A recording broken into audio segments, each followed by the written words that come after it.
Hola, muy buenas tardes a todos. Bienvenidos a otra sesión del ciclo Personajes de Baja California. En esta ocasión nos acompaña la maestra Yolanda Sánchez Ogaz, cronista del Valle de Mexicali, para hablarnos de otro personaje interesante. Para hacer la presentación formal, le doy la palabra al maestro Mario Ortiz Villacorta. Muchas gracias, doctora Carla, muy amable. Y muy buenas tardes a quienes hoy nos acompañan. En primer término, la maestra Yolanda Sánchez Ogaz, cronista del Valle de Mexicali, y pues una mujer dedicada en cuerpo y alma a rescatar nuestros valores históricos, nuestros personajes, los acontecimientos. Y en su posición de cronista, tanto de los grandes acontecimientos como de los pequeños, de los acontecimientos menores, los acontecimientos que también hacen la vida cotidiana, ¿no? Que es tan importante como señalan algunas tesis de algunos historiadores contemporáneos tan importantes como el propio maestro Miguel León Portilla y eh, el maestro José Luis Martínez, si no me equivoco, ¿verdad? Y bueno, aquí en Baja California, pues nuestro querido, eh, el doctor David, eh, ¿cómo se llama? El maestro Piñera. Piñera. Sí, Piñera Ramírez. David Piñera Ramírez, doctor en historia, y que se ha preocupado precisamente por rescatar la historia local y la formación de muchos historiadores jóvenes que hoy están trabajando en eso. Pero tenemos en la personalidad de la maestra Yolanda, que es oriunda de la ciudad de Mexicali, ahí donde el sol atrapó la ciudad. No sé si la ciudad atrapó al sol o el sol a la ciudad. Ahí se desarrolló. Sin embargo, ha estudiado mucho, ha hecho cursos especiales y sobre todo ha investigado directamente en las fuentes de la ciudad de Mexicali y en general de Baja California, los aconteceres, los acontecimientos importantes, la vida de algunas figuras fundamentales como la que vamos a ver el día de hoy. La maestra además contribuyó con otros personajes de la ciudad de Mexicali a la confección de este programa. ¿Cómo le llamaríamos, maestra? Diré. El programa es una asociación que formamos ahí, es a través de las redes y pues tratamos de difundir la historia. Muy ¿verdad? bien, ese es una fuente importante, una fuente secundaria, pero muy, muy importante, que mucha gente, entre ellas un servidor, utilizamos no solamente para apuntar efemérides, sino también para documentarnos y ver a otros personajes importantes en la vida. Creo que es una gran labor y ¿cómo llamaría yo? Un portal, un escaparate, una fuente muy interesante, muy importante de información que nos ha hecho conocer cosas importantes de nuestras ciudades. Bien, pues no quisiera dilatarlos más. La maestra ha sido fundadora también de organizaciones, de escuelas, tiene un largo recorrido en la docencia, en la participación social, como activista, como historiadora, como investigadora y como una persona preocupada por defender y difundir nuestros valores.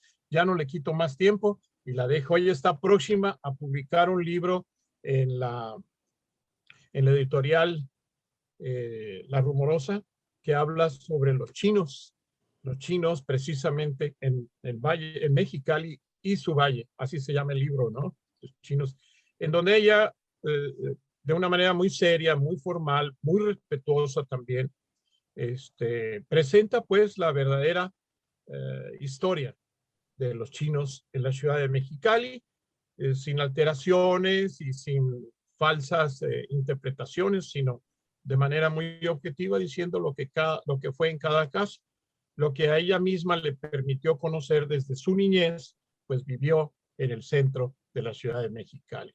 Así es que si a alguien no le pueden contar mentiras, es ahí. Adelante, maestra, estamos ansiosos de escucharla hoy sobre ese personaje tan importante que fue Hipólito Rentería. líder campesino del Valle de Mexicali, uno de los líderes históricos. Así es.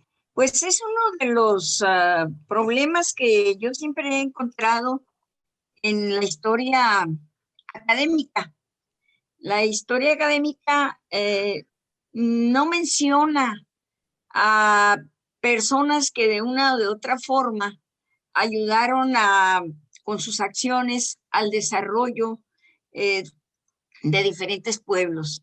En el caso de Mexicali hay muchos personajes que contribuyeron a lo largo del siglo XX al desarrollo de nuestra ciudad y nuestro valle, y no están consignados en la historia. Por ejemplo, tenemos hola Isabel, tenemos el libro clásico sobre el movimiento agrario, que es el de Pablo Herrera Carrillo, y pues menciona algunos hechos, pero no a los personajes, ¿verdad? Sí habla del asalto a las tierras, de los ejidos que se formaron, pero no habla de los personajes que propiciaron ese movimiento y ese cambio que se dio en la propiedad de la tierra en Mexicali.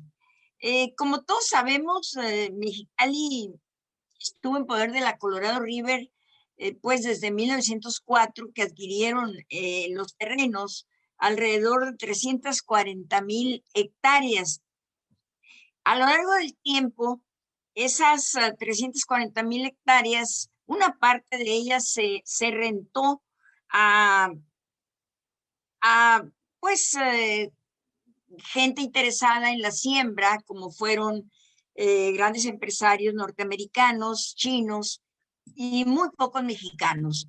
Pero a la mayor parte de la población mexicana no se le permitía el acceso a esos terrenos, sobre todo a partir nunca se le permitió en general, pero a partir de las leyes agrarias de 1915, la ley de tierras ociosas, el artículo 27 constitucional, es que le daban derechos a los mexicanos. No se les permitió precisamente para que no crearan esos derechos y en un momento dado quisieran apoderarse o tomar esas tierras en propiedad. Entonces, bueno, ¿qué pasa pues en esos 30 años?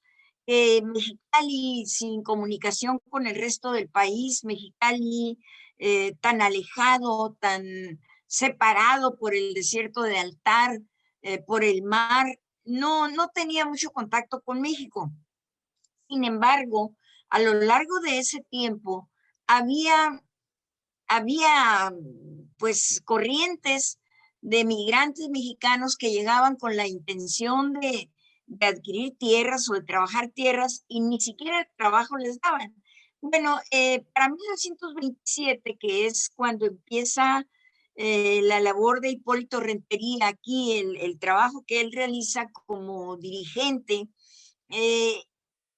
para 1927 había 20,000 mexicanos que se habían radicado en el Valle Imperial. El Valle Imperial desde 1900 empieza la siembra de melón, sobre todo de melón y luego otras hortalizas.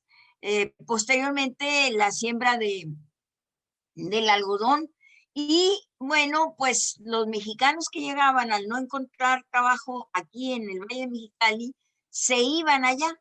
En este caso, pues eran los chinos los que mayormente trabajaban en el valle porque llegaban contratados a través de San Francisco, hacían el recorrido hacia acá en el ferrocarril y acá los recibían y los llevaban a los diferentes campos algodoneros. Entonces, ellos no tenían problema, venían con su trabajo seguro.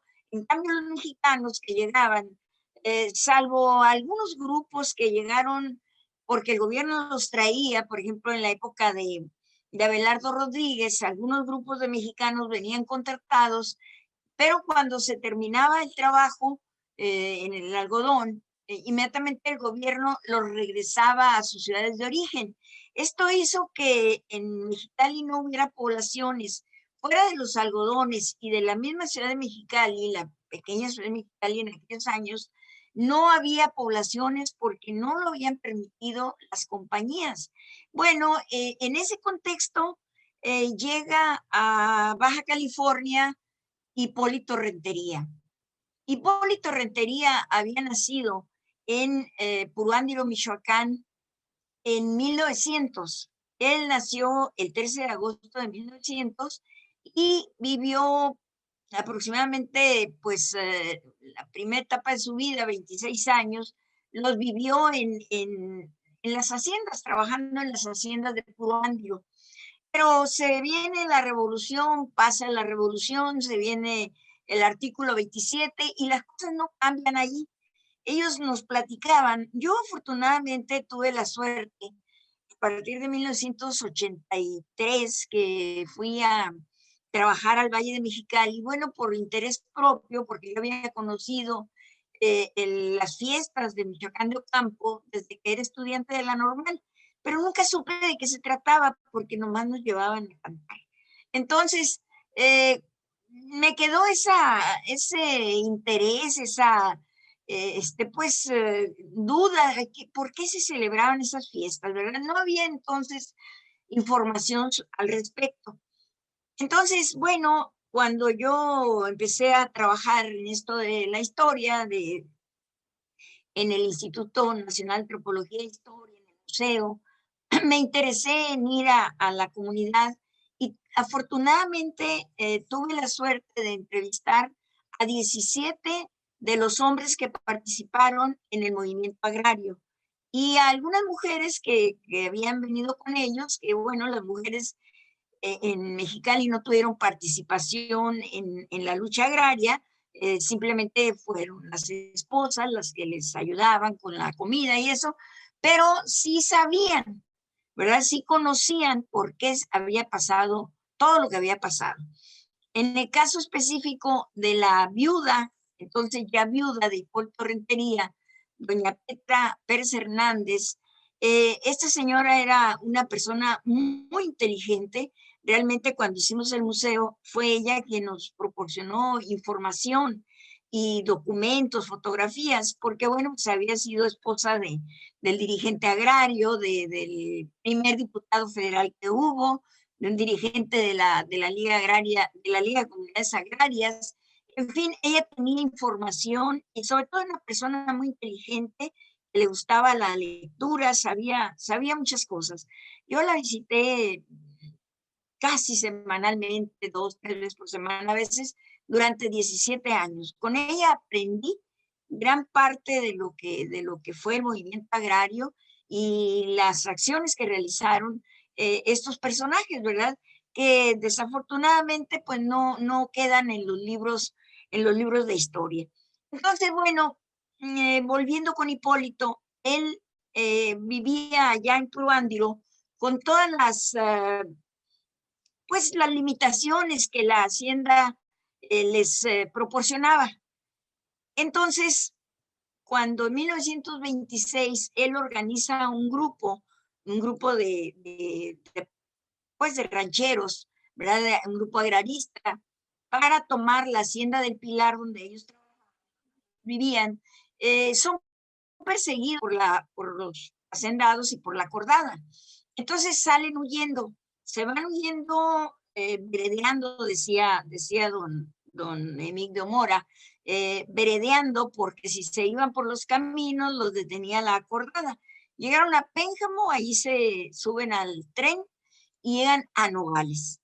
De Nogales se pasan a Estados Unidos y durante un año aproximadamente van a andar siguiendo las corridas de la pizca. En ese andar, Hipólito nunca pensó en quedarse en California, no era la intención de ellos. La intención era juntar dinero, regresar a su tierra, Puruándiro, y tratar de recuperar, comprar tierras o tener algo pues de ellos mismos. Entonces, esa era su intención. Pero nunca perdió la idea de luchar por la tierra. Me platicaban a mí algunos de ellos que vivieron prácticamente juntos allá en California. Llegaron hasta aquí a Huntsville y trabajaron algún tiempo. Y dice que se subía porque Hipólito era muy chaparrito, se subía a un bote y desde ahí les lanzaba pues arengas para animarlos a trabajar, a ahorrar y regresar a su tierra. Pero en ese caminar, ellos cruzan la frontera, que en aquel tiempo, estamos hablando de 1927, no era problema, ¿verdad? No se requería pasaporte ni nada de eso. Y al cruzar la frontera conocen la situación que existe en el Valle de Mexicali, que pues también era un latifundio donde los mexicanos no tenían cabida. Entonces ya una vez que ellos compran, uno de sus primos, los de los Guillén, compra una casita ahí en Pueblo Nuevo, ya se establecieron aquí, pasaban a trabajar allá, a Caléxico, al Valle Imperial, y bueno, así vivieron algunos años. Pero en ese tiempo Hipólito trató de enterarse exactamente cómo estaba la situación de la tierra, de la tenencia de la tierra. Cuando él llega aquí, lo primero que hace es buscar unirse. Él creía mucho en la unidad, creía que la unidad de la gente podía darle buenos resultados. Entonces, él busca unirse a algún grupo y se une a un profesor, Enrique Lechaussee, que andaba formando sindicatos. El primer sindicato agrario se formó en 1924. El partido era un partido radical agrarista que bueno, con el tiempo se fueron formando más y más en los campos de trabajo que estaban perfectamente definidos y que a partir de 1931 ya había en Mexicali, en el Valle de Mexicali, 26 sindicatos. Pero cuando Hipólito Rentería se da cuenta que esos sindicatos lo que pretendían era mejores condiciones laborales, no era su interés específico recuperar la tierra o luchar por la tierra. Ellos buscaban mejoras en el salario, en las condiciones de trabajo. Entonces se separa Hipólito y sigue pues por su cuenta tratando de platicar con la gente, de animarla, de enterarse. Y así van a permanecer.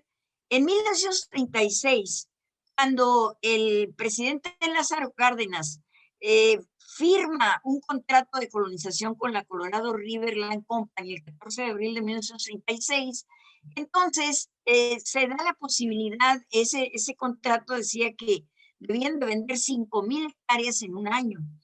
Entonces se vio pues la posibilidad de comprar tierras. Claro que eran unas tierras no muy buenas, estaban aledañas, las que compraron ellos, los Guillén y los Mora y don Hipólito, compraron a un lado del Canal Pacífico, que bueno, tenían agua, pero no eran las mejores tierras. Allí compraron, hicieron sus casitas, compraron pequeños predios, no eran las parcelas grandes. Entonces, pues esto le dio a Hipólito la oportunidad, estamos hablando de 1936, le dio la oportunidad de conocer más de cerca la situación de los campesinos. Y ahí van a seguir. En ese año llega a Mexicali Francisco J. Mújica, junto con una comisión intersecretarial. Pero él viene dedicado exclusivamente a platicar con los agricultores.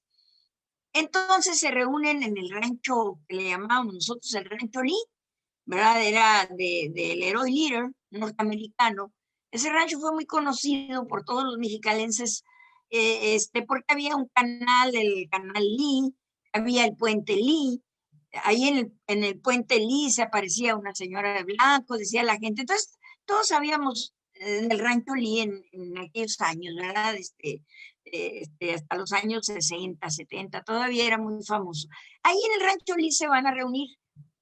Y el señor Francisco Mújica, J. Mújica, les dice que se dejen de formar sindicatos, que lo que tienen que formar son comunidades agrarias, que desde un año antes, en 1935, en el sur del país, más bien en el sureste del país, se han ido formando comunidades agrarias y que el presidente Lázaro Cárdenas está dispuesto a entregarles tierras a estos a los miembros de esas comunidades agrarias. Ellos inmediatamente se dan a la tarea de formar comunidades agrarias, recorrer el valle, tener reuniones en donde podían reunirse, y bueno, recorrieron a caballo, en un carrito que tenían, un camioncito que tenían los Guillén, que le llamaban el Cuatro Vientos, porque estaba todo desbaratado. Recorrían lo que podían, los lugares, en los campos de trabajo, para invitar a la gente a unirse en comunidades agrarias. Para diciembre de ese año ya estaban formadas algunas comunidades y se reunieron juntas. Las 5 comunidades formaron la Federación de Comunidades Agrarias y eligieron a Hipólito Rentería como dirigente de esta federación. Entonces, en enero, todos, desde la tercera semana de enero, se reunieron todos los campesinos, miembros de las comunidades agrarias de esa federación, se reunieron en la escuela de la Colonia Pacífico, que así le habían llamado a esa colonia que formaron cuando compraron tierras a un lado del Canal Pacífico. Ahí se reunieron. Lo primero que hicieron fue, simbólicamente, ponerle el nombre a la escuela, que no lo tenía. Simplemente se le llamaba Escuelas Rurales. Le ponen el nombre de Emiliano Zapata como símbolo de la lucha que van a iniciar por la tierra. Y allí permanecen. De alguna manera, Hipólito Rentería, me decía a mí don Pedro Pérez, uno de los señores, que no sabían cómo, pero Hipólito se salía y luego llegaba con café, con harina, frijoles y todo lo necesario para pues alimentarse. Y ahí estuvieron varios días esperando la noticia de cuándo debían de lanzarse a tomar las tierras. Esta noticia llegó el 25 de enero de 1937 y 2 días después ellos salieron de la escuela de Emiliano Zapata y se fueron a tomar los ranchos, las tierras de los ranchos donde trabajaban. Los de Michoacán de Ocampo tomaron los ranchos llamados 2, 3 y 15 de la Chinesca. Y bueno, pues se posesionaron, se pusieron banderas rojas. Hay que recordar que estábamos en una época de un gobierno socialista. Hicieron banderas rojas, circundaron la tierra y desde ese momento declararon que era de su propiedad. Bueno, el caso es que fueron llevados a la cárcel. La mayor parte de ellos fueron llevados a la cárcel, a los sótanos de Palacio. Hipólito Rentería afortunadamente logró irse a Mexicali y se escondió en un hotel, en el Hotel Carrillo, y de allí pudo mandar a alguien a Caléxico para enviar un telegrama a Lázaro Cárdenas y decirle cuál era la situación. El presidente Lázaro Cárdenas, que ya estaba pues con su proyecto de colonización, nacionalización, reparto agrario, inmediatamente le respondió que mandaran a 2 personas y Hipólito no fue, pero mandó a su primo, a don Leonardo Guillén, y mandó a al tesorero de la federación. Bueno, ellos estuvieron en México, fueron recibidos inmediatamente por el presidente Cárdenas, quien les dijo que en 15 días iba a venir Gabino Vázquez, jefe del Departamento Agrario. Y bueno, esto, como ya sabemos, dio como resultado el reparto agrario a partir de marzo. En marzo empezaron a entregarse las primeras tierras. Pero volviendo a Hipólito Rentería, era un caso curioso. Me tocó a mí, por ejemplo, conocer a un señor de los que participaron, Severiano Cisneros, y este señor no sabía leer. Cuando yo llegaba a platicar con él, tendría el señor ya más de 80 años, y me platicaba todas las noticias que había escuchado en la mañana de Radio Cubana. Tenían una memoria y una capacidad para retener que era increíble. El señor Severiano había sido cartero y sin saber leer ni escribir, entregaba las cartas perfectamente. Cuento esta anécdota porque Hipólito Rentería tampoco sabía leer ni escribir. Sin embargo, fue dirigente del movimiento agrario, dirigente de la federación, fue diputado federal, el primer diputado federal por Baja California, agrario por Baja California, y fue dirigente de la Liga de Comunidades Agrarias, pues en el periodo 56-59. Entonces, su lucha, a pesar de que no sabía leer ni escribir, su lucha por crear escuelas en cada uno de los ejidos, había un sistema de vigilancia de los ejidatarios que deberían de estar pendientes de que los maestros asistieran. Incluso no había maestros suficientes para uno en cada ejido, tenerlo en cada ejido, pero se buscaba entre las personas que fueron a vivir a cada ejido a uno que supiera leer y escribir y se le daba nombramiento para que en ese ejido hubiera una escuela. Fue realmente algo, a mí siempre me ha llamado mucho la atención, cómo estas personas que yo traté, que participaron en el movimiento agrario, no sabían leer ni escribir. Sin embargo, sus hijos, la mayor parte fueron profesionistas. Gracias también a, pues a las políticas de Lázaro Cárdenas, que convirtió el casino de Aguacaliente en un internado y que muchos muchachos estuvieron de aquí del Valle, hijos de campesinos, se fueron a estudiar a Tijuana y de ahí salieron a las universidades, al tecnológico sobre todo, al Politécnico, perdón. Entonces, bueno, una de las grandes preocupaciones de Hipólito fue que hubiera escuelas y que incluso en su casa, durante muchos años se dio albergue a la maestra del ejido Michoacán de Ocampo.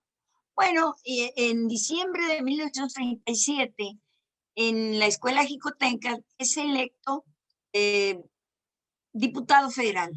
En ese tiempo las mujeres no votaban, sin embargo, fueron a acompañarlo. Las mujeres para entonces habían formado las ligas femeniles y con las banderas rojas de las ligas femeniles estuvieron presentes. ¿Qué hizo Hipólito como diputado? Bueno, una de las cosas que hizo primeramente el 13 de marzo de 1938 se fundó en Mexicali la Liga de Comunidades Agrarias de la CNC, cuyo primer dirigente fue Santos Lara. En el cine Rex de Mexicali, durante 5 días estuvieron trabajando estos señores para terminar con la elección y bueno, conociendo todos los problemas que había en el Valle de Mexicali, de tal manera pues que fue una de las cosas muy buenas que se hicieron en ese periodo. Otra de las acciones de Hipólito Rentería en este periodo en que fue diputado, pues fue seguir con la creación de ejidos en todo lo que era el territorio.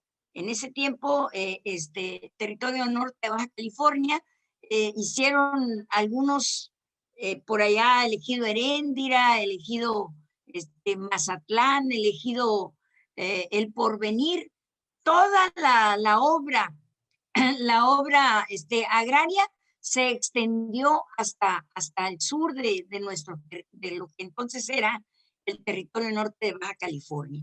Y ya una vez que Hipólito salió, después de haber participado, por ejemplo, en las marchas de apoyo al presidente Cárdenas cuando hizo la expropiación petrolera, tanto él como su esposa, que entonces estaban en México, fueron a las manifestaciones. Y bueno, después, al terminar su periodo, una larga temporada, él se dedica a trabajar la tierra. Una de las cosas que hizo don Hipólito fue entregar su parcela del ejido Michoacán de Ocampo a otra persona y él se fue al sur del valle, al Plan de Ayala, al ejido Plan de Ayala, donde tomó una parcela que la mitad era de arena. No fue, don Hipólito fue una persona, yo digo, después de todo lo que he visto en este mundo político, creo que no ha habido un hombre más honesto que él. Y lo digo porque conocí la casa donde él vivió, la casa donde vivió su esposa.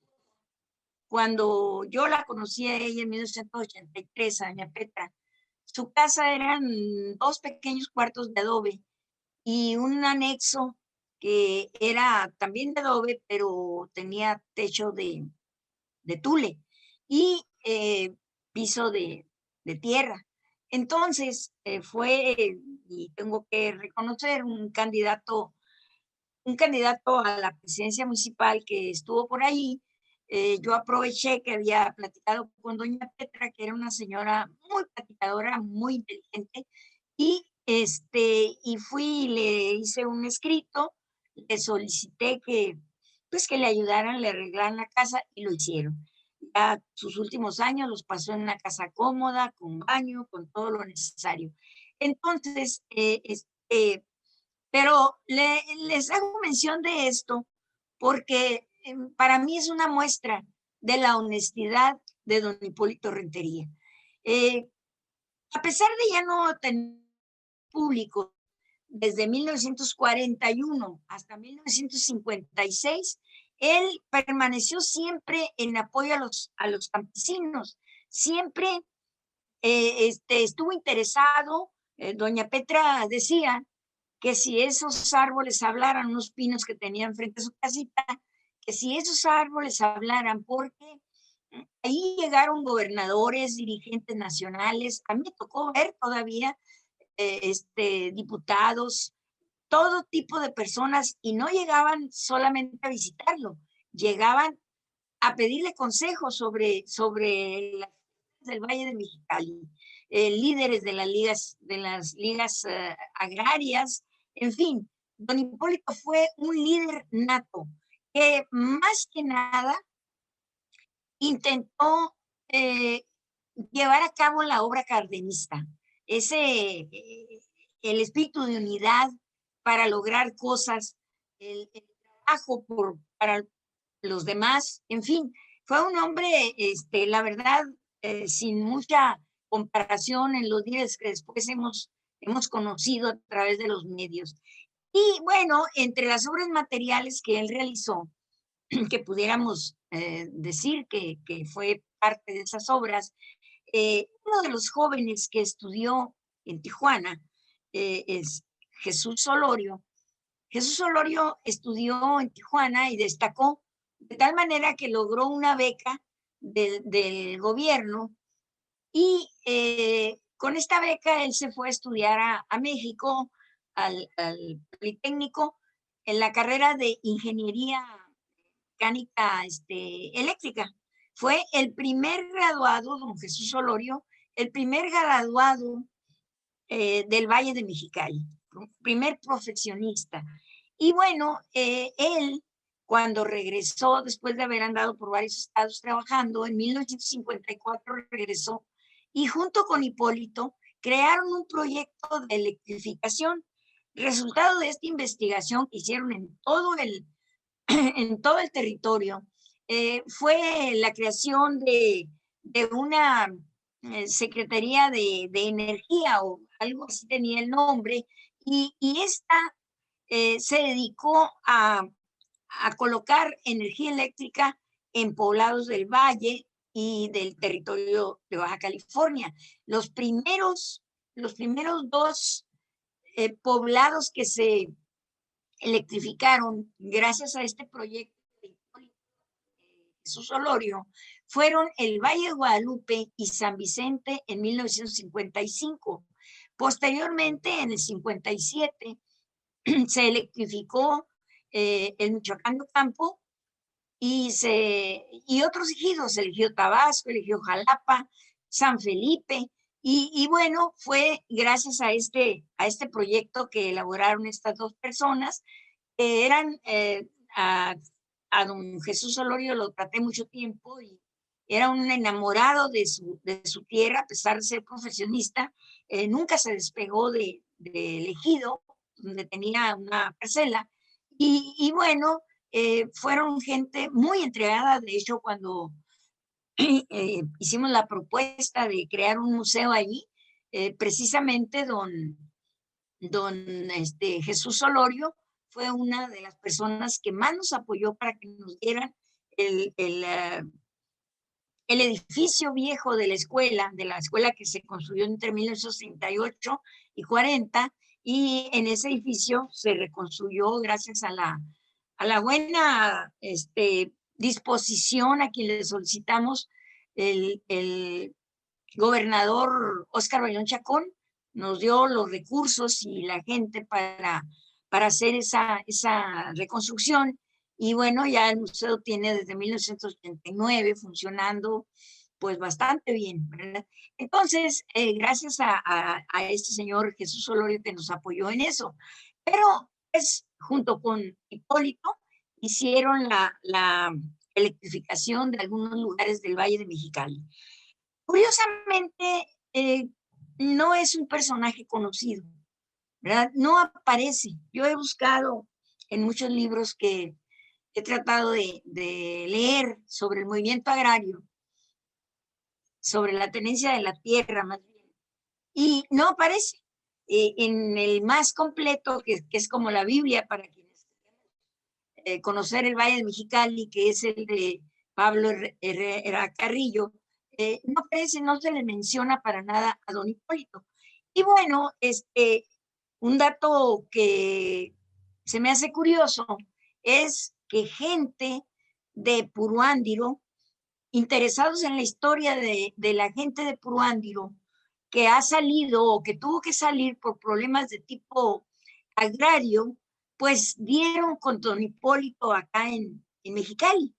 Dieron con don Hipólito, esto es muy reciente, supieron de él, de que había vivido acá, que había un ejido pues con el nombre de Michoacán de Ocampo, y se comunicaron específicamente con la promotora del museo y le están pidiendo información que se le está mandando porque quieren hacerle un reconocimiento a través de un monumento allá en Puruándiro, porque consideran que la obra que él realizó aquí, pues fue muy importante. Yo creo que sí, sabemos que era un proyecto cardenista que se venía, pues llegar, se veía llegar, ya había esa propuesta del presidente Cárdenas, pero de hecho la creación de las comunidades agrarias de alguna manera aceleró este proceso de reparto agrario. Y bueno, pues los cambios que se dieron fueron muchísimos, hasta llegar a la creación del Estado, hasta llegar al poblamiento con mexicanos, como dijo uno de los participantes, don Jeremías Guillén. Dice, mucha gente cree que no hubo movimiento agrario. Mucha gente dice que no hubo movimiento agrario. Nosotros sí sabemos la verdad. Y la verdad son todos esos mexicanos que ahora viven en el valle y no tantos chinos como antes vivían. Entonces, yo creo que nosotros, los cronistas, los que hacemos las pequeñas historias, las microhistorias, pues sí tenemos alguna obligación de rescatar a estos personajes, ¿verdad? Y en ese sentido, pues me parece muy bien lo que ahorita estamos haciendo los cronistas, de rescatar pequeñas historias que algún día tendrán que llegar a los libros de historia, porque definitivamente esas acciones de esos personajes cambiaron la historia del desarrollo de determinados pueblos. Bueno, pues esta es una breve semblanza de don Hipólito Rentería, nuestro líder del movimiento agrario en Baja California. Gracias.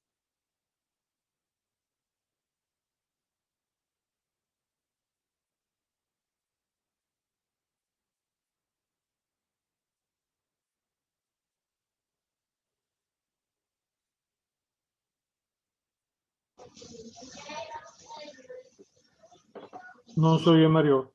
Está cerrado tu teléfono. Maestro Mario, si puede abrir su micrófono, por favor. Ya lo hice, ya lo abrí. Decía que afortunadamente este programa se está grabando y es muy probable que tengamos la oportunidad de presentar probablemente diariamente una participación de cada uno de nosotros.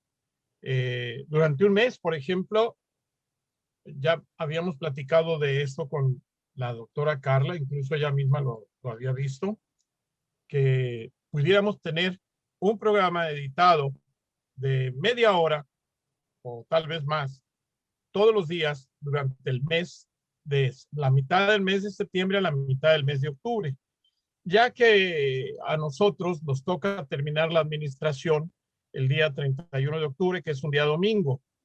El 30 es un sábado, así es que prácticamente terminamos el viernes 29 de octubre en la actividad administrativa. Lo demás pues será entrega de oficinas y responsabilidades.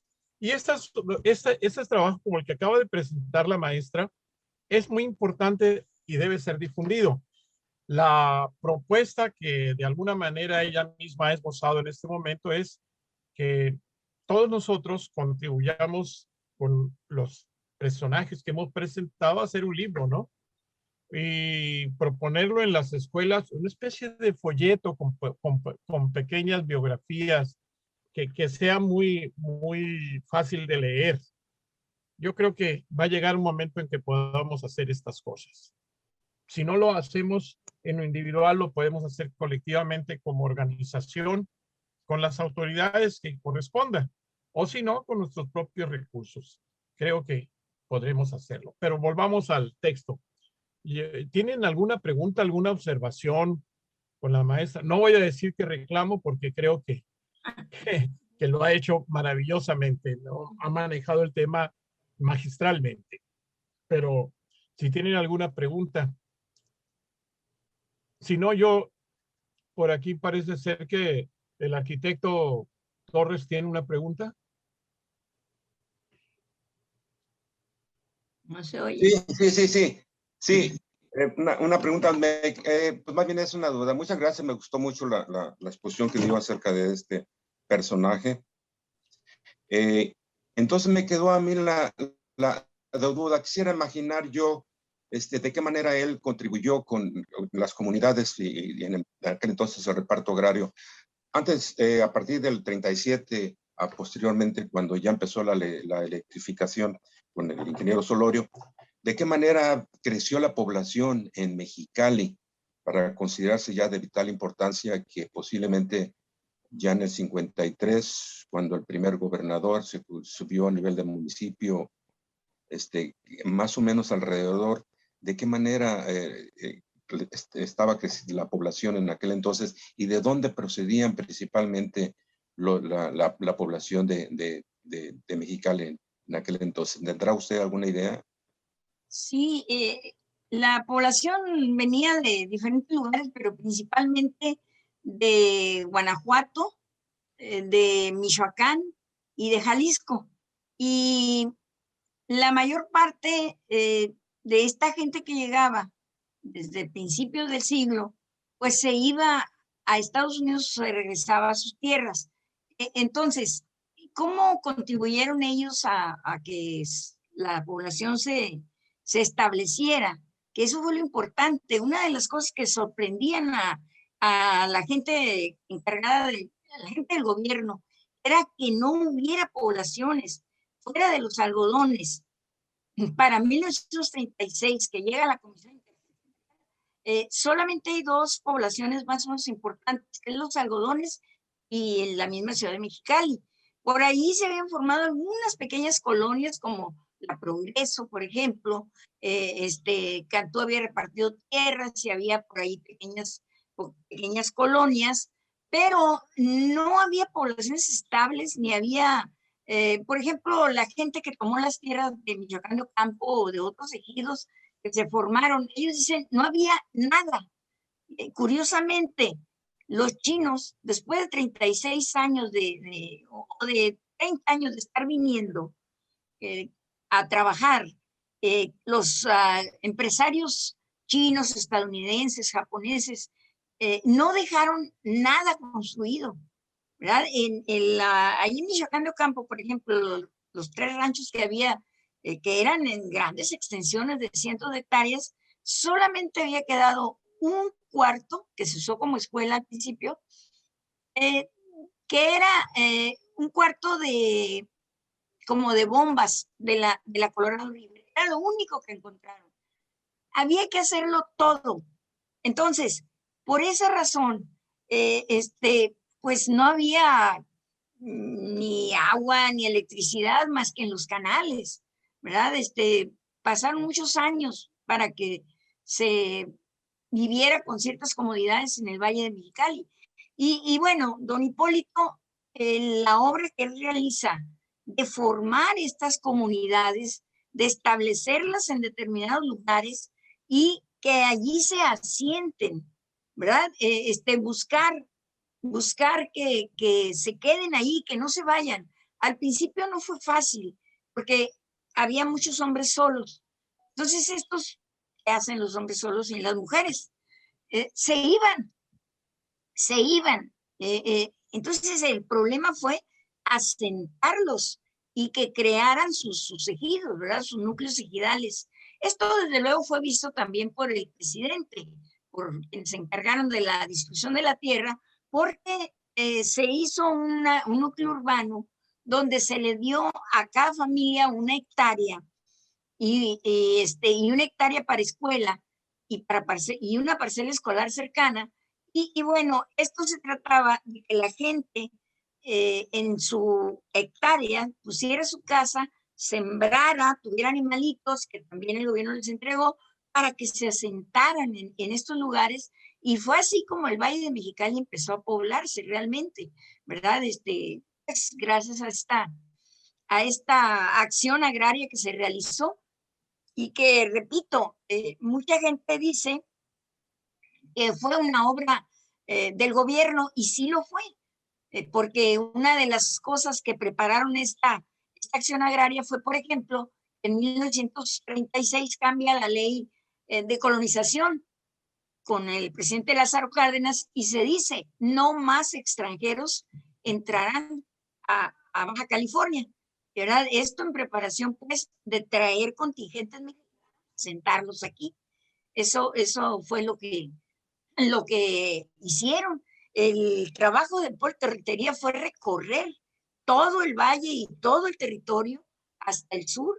De hecho, en 1956-59, él recorrió como dirigente de la Liga de Comunidades Agrarias, recorrió todo el territorio, incluso vino de visita el presidente López Mateos y con él recorrieron todo el estado, entregaron tierras por allá al sur. De hecho, ya estaba enfermo. Y unos meses después vino un funcionario también y don Hipólito lo llevó a conocer y a pues, se vieran las condiciones en que estaba, lo que se necesitaba. Aquí por primera vez se dan 20 hectáreas a los agricultores, porque vieron que por las condiciones del clima, de la tierra, eran necesarias para que una familia se mantuviera. En ese último recorrido que hizo Hipólito Rentería por todo el valle para mostrárselo a ese funcionario, tuvieron un accidente y se cayeron a un canal. Se fue el carro a un canal. El funcionario murió, pero don Hipólito lo sacaron herido y por la enfermedad que él tenía cáncer, se agravó y ya no volvió a recuperarse. Después de esto, él murió después de ese accidente. Entonces, para mí fue un gran personaje. Indudablemente. Sí, muchas gracias.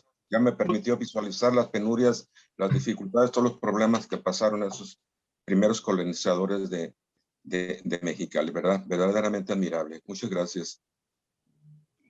Maestra Isabel, desea hacer uso de la palabra. Pues quiero completar bueno, Yolanda, te felicito por tu exposición, estuvo muy interesante.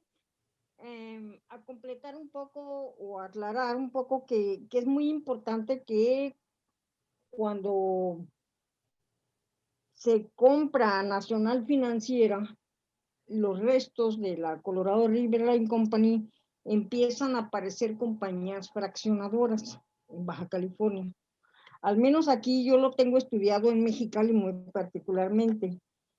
Y entonces, a partir de ahí, de que algunos ejidos como Orizaba, Zacatecas y Coahuila se les van expropiando terrenos para formar colonias urbanas.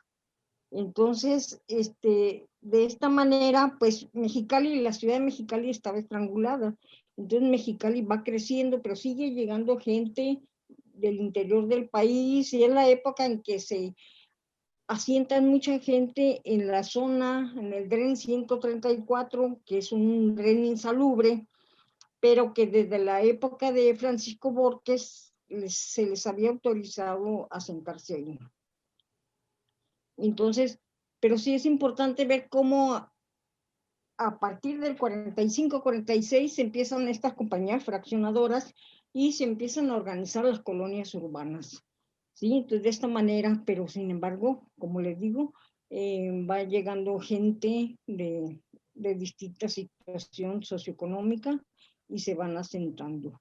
¿Sí? Pues yo nomás quería completar un poco lo que dijo Yolanda y en un contexto más actual. Es todo. Muy bien, ¿alguien más? Yo aprovecho para preguntarle algo. La Liga de Comunidades Agrarias llegó a ser durante muchos años el pilar del movimiento campesino en Baja California y formaba parte de la Confederación Nacional Campesina, de orígenes izquierdistas, como todo el mundo sabe. La gente que formó la CNC fue gente de izquierda radical, comunistas, pues, militantes comunistas. Sí, Hipólito era comunista. Sí, me imagino. Pero no llegó a tener, bueno, sé que la Liga de Comunidades Agrarias de Baja California dio dirigentes nacionales incluso. Hipólito no llegó a ser funcionario de la CNC a nivel nacional o a integrar parte. No, a nivel nacional no. Él solamente fue aquí, dirigente de la Liga de Comunidades Agrarias de Baja California, pero no a nivel nacional. Sus únicos 3 puestos que tuvo fue dirigente del movimiento agrario, fue diputado y dirigente de la Liga de Comunidades Agrarias. Bueno, yo creo que en ese sentido tuvo que ver algo la falta de educación, ¿verdad? De formación académica, formación académica. porque indudablemente era un hombre muy inteligente y sabio. Muy inteligente, muy honesto. Sí. Y pues sí, muy sabio. El 27 de enero tuve la oportunidad, no sé si o el anterior, tuve la oportunidad, sí, fue de estar en Mexicali y vi que en el presidio había varios renterías, son familiares de él. Sí, todos los Rentería y los Guillén que andan por ahí en el valle son de el mismo tronco. Y se vinieron muchos, los Guillén, por ejemplo, eran primos de Hipólito y eran 5 mayores que llegaron con él. Y sí, de ahí se deriva otro brazo que son los Mora y se juntan ellos, se casan y bueno, se desparraman por todo el valle, ¿no? Sí, pero como sí, es natural. Sí, son descendientes. Y la última pregunta sobre eso. En los años 60 que me tocó a mí participar en el movimiento estudiantil, tuve la oportunidad incluso en febrero de 1963 y en mayo de 1962 estar en el Congreso de la Federación Estatal de Estudiantes, que por cierto es una institución muy importante en la historia de Baja California, porque era una asociación, no sé si la llegaron a conocer, también muy radical, en la que pues no había venta de líderes con el gobierno.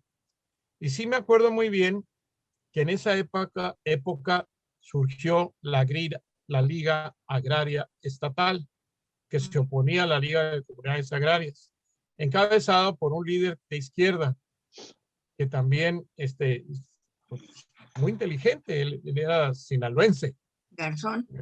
Que venía de un poblado cercano a Mazatlán, que luchó contra los guardias blancas en la época de Cárdenas, y luego llegó a Baja California y formó parte de un ejido, Heréndira, creo, que es un Sí, allá ejido al sur. allá en el sur. Y luego Alfonso Garzón fue dirigente nacional de la CCI, la Central Campesina Independiente, que finalmente se alió al PRI y dio lo mismo, ¿no? Pero, ¿en qué contexto se produce? ¿Qué pasa con la Liga de Comunidades Agrarias que, que, que surge otro movimiento anteponiéndose, ¿no? Y finalmente creo que ambos coinciden. Ambos coinciden en que se convierten en tributarios de funcionarios públicos, sobre todo electorales. Eso fue el problema electoral, ¿no? Cuando Cárdenas, cuando se iba a venir el cambio, Cárdenas, vino el hermano de la esposa de Cárdenas, y entonces todos se unieron a él, se unieron a él, y ellos estaban por Enríquez Guzmán, y esto trajo un rompimiento, porque algunos de los líderes que había acá no estuvieron de acuerdo.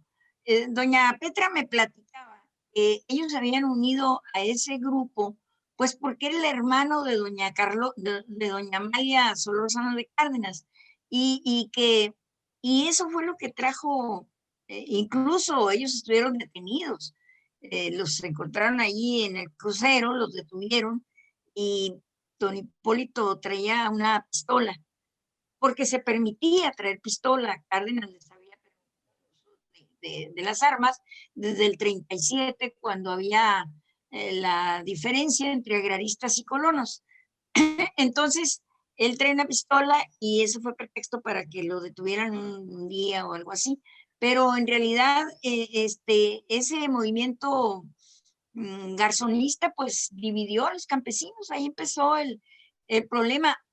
Hizo cosas buenas, por ejemplo, durante muchos años tuvo un alojamiento para estudiantes campesinos muy grande, que todavía existe. Todavía hace poco anduve yo por ahí, es un edificio antiguo, y ahí los tenían, los Garzón tenían allí estudiantes, los sostenían para que estudiaran aquí, pero pues finalmente ya no sabemos quién era el bueno, ¿no? El caso es que dividió al movimiento campesino, y de allí en adelante ya no ha vuelto a funcionar.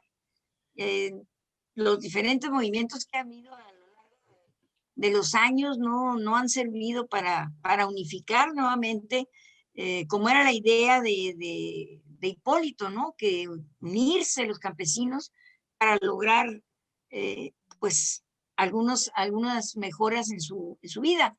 Entonces, no ha sido posible a partir de la división entre la Liga Agraria Estatal y la Liga de Comunidades Agrarias, que se separan totalmente. Pero, Pues yo le reconozco, y gracias por toda esa información, yo le reconozco al señor Hipólito una posición muy importante. Él cobró conciencia de la realidad de la situación en la creación de la Liga de Comunidades, al formar comunidades, que es una manera un poco velada de llevar adelante lo que se denomina la lucha de clases. Las organizaciones sindicales estaban actuando para pedir mejoras, y él dice, no, lo que hay que hacer es tomar el mando. así Y para es. eso crea la Liga de Comunidades Agrarias, que durante mucho tiempo tuvieron efectivamente el mando, y por eso se realiza la reforma agraria en Baja California. La reforma agraria no se realizó en todos los estados del país de manera igual. Hay lugares que quedaron rezagados en el sureste, sobre todo en Chiapas y otros lugares donde a veces los cronistas nos platican que la Revolución Mexicana no llegó, llegaron los caciques. Sigue sin llegar, Chiapas, por ejemplo.